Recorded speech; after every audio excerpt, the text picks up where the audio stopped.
Welcome back, everyone. So look, we all know that history is absolutely packed with brilliant tactical innovations and, world-changing inventions, right? But what happens when you take totally unchecked military budgets and mix them with just sheer, unadulterated paranoia? Well, what you get are some of the most spectacular, mind-boggling, and honestly downright comical failures ever funded by a government. In this explainer, we're going to look at the forgotten, the buried, and the bizarrely absurd weapons that American engineers genuinely, truly thought were a good idea at the time. Okay, let's just dive right into this. To really wrap our heads around the scale of the madness we're talking about here, consider this massive question. What if the military built a secret nuclear city under Greenland's ice? I mean, no way, right? But during the Cold War, under a cover operation called Camp Sentry, the US Army literally carved an entire city out of the Greenland ice sheet. The real goal was something called Project Iceworm, which was all about hiding 600 nuclear missiles right under the Soviets' noses. We had soldiers actually living, eating, and sleeping under glaciers. But predictably, the shifting ice just crushed the whole thing, leaving this radioactive trash that's still slowly leaking out today. It perfectly sets the tone for what we're about to uncover. Just this monumental ambition completely clashing with basic reality. Section 1. Furry spies and animal operatives. So way before we had drones and microchips, the military went through this bizarre, almost innocent phase where they tried to draft the animal kingdom into modern warfare. And as you might guess, the animals were not exactly thrilled to cooperate. Take 1943, for example. There was this wild plan to strap tiny napalm capsules to 6,000 live bats to torch Japanese cities. And what actually happened? Well, a few of them escaped during testing and proudly burned down their own US base, the entire Carlsbad Army Airfield in New Mexico. Just literally burned it down while the generals watched in absolute shame. Then, oh man, there was Operation Acoustic Kitty.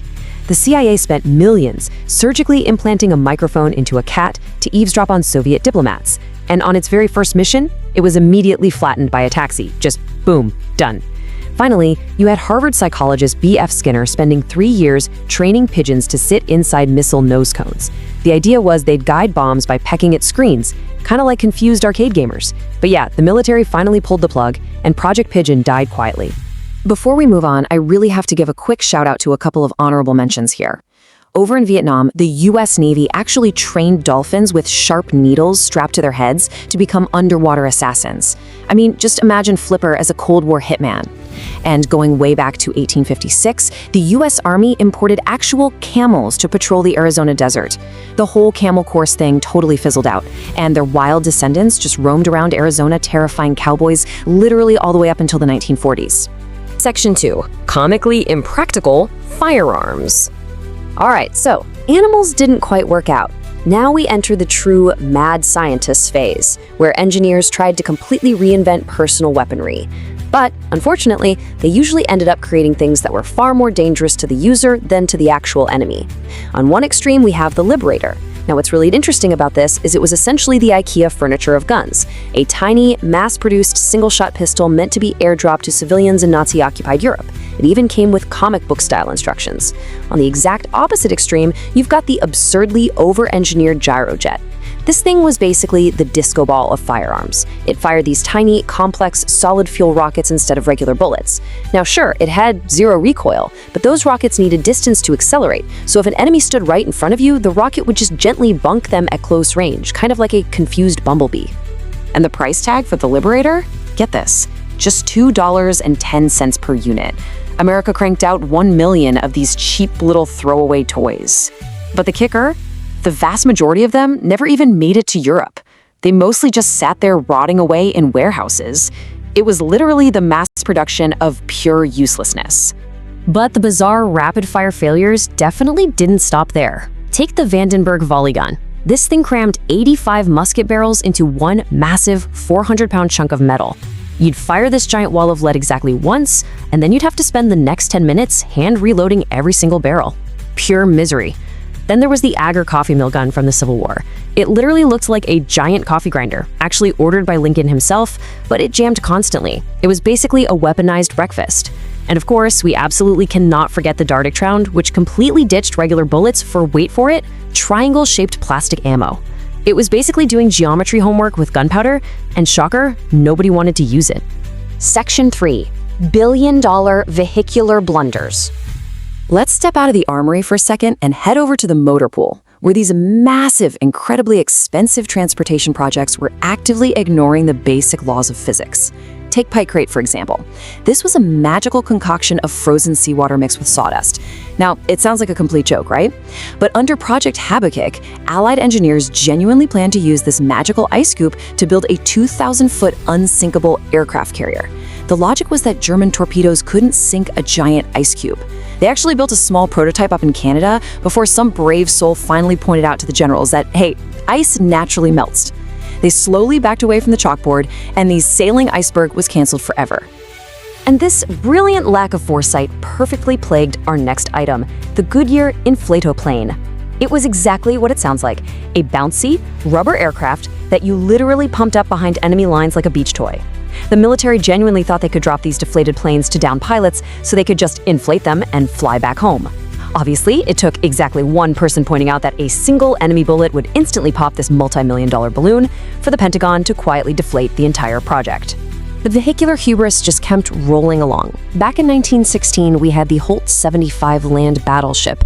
This was an early tank prototype that was so incredibly heavy and slow that soldiers could just casually outwalk it while going uphill. And then there was the USS Akron, an 800-foot Navy airship meant to be this giant, flying aircraft carrier that launched biplanes directly from its belly. Naturally, taking a giant, highly flammable balloon right into a storm over the Atlantic ended in total tragedy when it crashed back in 1933. Section 4. Cold War Nuclear Nightmares. So, while the previous inventions were kind of comical blunders, the paranoia of the Cold War completely shifted the tone. Ideas escalated from funny failures into straight-up terrifying apocalyptic nightmares. Enter Project Pluto. This was a nuclear-powered cruise missile designed to roar over enemy territory forever. Because it was powered by an unshielded nuclear reactor, it would spew deadly radiation along its entire flight path, poisoning literally everything below before eventually crashing in a huge catastrophic blast. They were intentionally trying to build a permanent flying Chernobyl. Thankfully, common sense paid a visit to the Pentagon just in time to get it canceled. But hey, if flying nukes weren't scary enough for you, how about one you can carry? Let's talk about the Davy Crockett. This was a man-portable nuclear bomb launched from a tripod, basically a vending machine of doom. But there was one hilarious yet deeply terrifying flaw. Its radiation fallout zone was actually larger than its maximum firing range. This meant the operator was essentially guaranteed to nuke themselves the second they pulled the trigger. Unbelievably, generals signed off on it anyway, and troops just quietly prayed they'd never actually have to use it. You can really see how this paranoia steadily escalated over the years. In the 1950s, the Convair NB-36 completed 89 flights over America with a live humming nuclear reactor inside the plane. Insane, right? Then in 1957, Project Genie detonated an unguided air-to-air nuke directly above 5 volunteer officers standing on the ground just to prove the radiation was quote-unquote safe. And by the 1960s, that suicidal Davy Crockett we just talked about was actively being deployed to the troops. It was just this steady escalation of nuclear paranoia infecting the entire military hierarchy. Section 5. The Legacy of Absurdity. Thankfully, the world survived the Cold War, and while the vast majority of these projects were totally embarrassing wastes of money, a select few actually accidentally changed the course of warfare forever. For example, the 1918 Kettering bug was really just a wooden biplane packed with explosives, meant to fly itself into German trenches like a kamikaze pigeon.